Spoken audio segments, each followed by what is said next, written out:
फिलहाल जवाहर सिंह मैडम क्या कुछ करें, सुनिए। क्योंकि विपक्ष आरोप लगा रहा है कि फोन टेप हुआ है। देखिए, मुझे विपक्ष की बुद्धि पर तरस आता है कि जब स्वयं माननीय डॉक्टर करोड़ीलाल मीणा जी ये कह चुके हैं कि मेरा फोन टेप नहीं हुआ, तो विपक्ष के लोगों को तो ये मुद्दा बनाना था, इसलिए कि उस दिन माननीय राज्यपाल महोदय के अभिभाषण पर मुख्यमंत्री जी महोदय को बोलना था और नेता प्रतिपक्ष को बोलना था, लेकिन नेता प्रतिपक्ष नहीं बोले। इसके लिए अन्य जो साथी जो नेता प्रतिपक्ष को पसंद नहीं करते हैं, उन्होंने एक षड्यंत्र रचा और षड्यंत्र रच करके नेता प्रतिपक्ष के बोलने पर एक तरह से रोक लगा दी, हंगामा किया। वो बेचारा नहीं बोल पाया और माननीय मुख्यमंत्री जी ने जिस तरह से राज्यपाल जी के अभिभाषण का जवाब दिया, उससे ये तिलमिला गए और फिर इन्होंने अपनी नाक बचाने के लिए कहा कि सदन में जवाब दें। जब मैं गृह राज्य मंत्री होने के नाते मैंने कई बार कहा कि हमारी सरकार फ़ोन टेप नहीं करा रही है, जिनके नाम लेकर के इन्होंने फ़ोन टेप की बात कही उन्होंने मना कर दिया। तो अब इनको ये हो गया था, जैसे कहते हैं ना, खिसियानी बिल्ली खम्बा नोचे, कि हमको तो जवाब सदन में ही लेना है। तो सदन में आज हमने जवाब दिया। भारत सरकार और राज्य सरकार के द्वारा प्रतिपादित कानूनों के अंतर्गत हम फ़ोनों को सर्विलांस पर लगाते हैं, क्योंकि अपराध रोकने हैं, दूसरी चीज़ें करनी है। लेकिन जिम्मेदारी से हमने कहा कि माननीय मंत्री करोड़ीलाल मीणा जी का हम ना सर्विलांस कर रहे हैं ना फ़ोन टेप कर रहे हैं।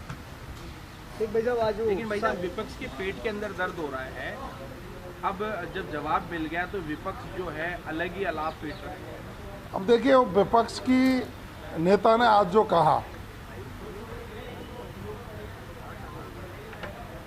वो मेरी समझ से उनकी अनुभवहीनता सी लगती है। जब सरकार का जवाब आ गया,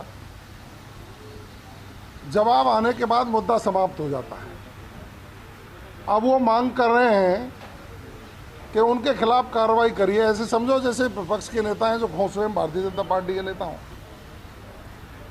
तो मैं उनको ये कहूँगा कि आप पहले भारतीय जनता पार्टी ज्वाइन करिए, फिर हमारी रीति नीतियों पर बात करिए, फिर उस पर विचार किया जाएगा कि इस पर क्या कार्रवाई की जा सकती है।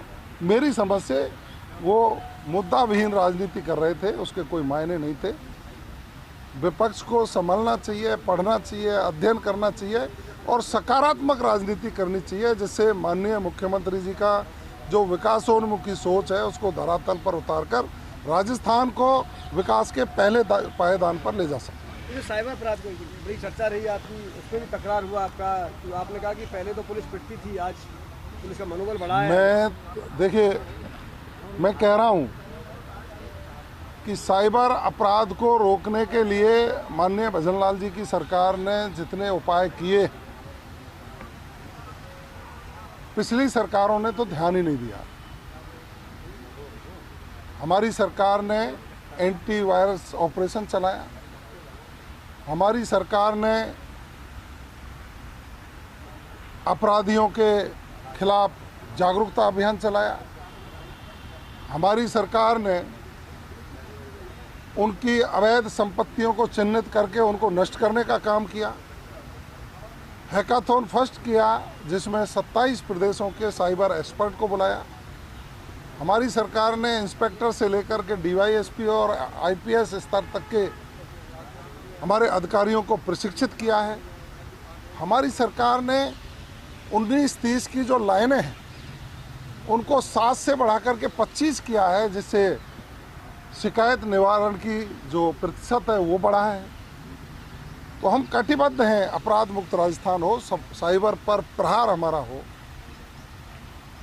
लेकिन इन लोगों को बोलने में थोड़ी बहुत भी हिचक नहीं आती। कांग्रेस के राज में कई प्रदेशों की पुलिस जब यहाँ साइबर अपराधियों पर छापा डालने जाती थी, जिसमें सेमला खुर्द गांव का उदाहरण है, जोरहरा थाने के कई गांवों का उदाहरण है। वहां पुलिस ने साइबर अपराधियों के खिलाफ कार्रवाई की और पुलिस पर हमला हुआ, और इनके नेताओं ने, जो कांग्रेस के नेता थे, उन्होंने अपराधियों के पक्ष में खड़े होकर के बात कही। ये बहुत शर्मनाक है। हम तो साइबर अपराध को भी ख़त्म करेंगे, अन्य अपराध को भी ख़त्म करेंगे, जो भी अपराधी होगा उसको सलाखों के पीछे पहुंचाएंगे। लेकिन कांग्रेस जिस तरह की ओछी राजनीति करके जनता को गुमराह करना चाहती है, उसको उसे बंद करना चाहिए। सर, अब जो बजट को लेकर भी जो विपक्ष है वो रास नहीं आ रहा, क्या कहेंगे बजट को लेकर? विपक्ष के लोग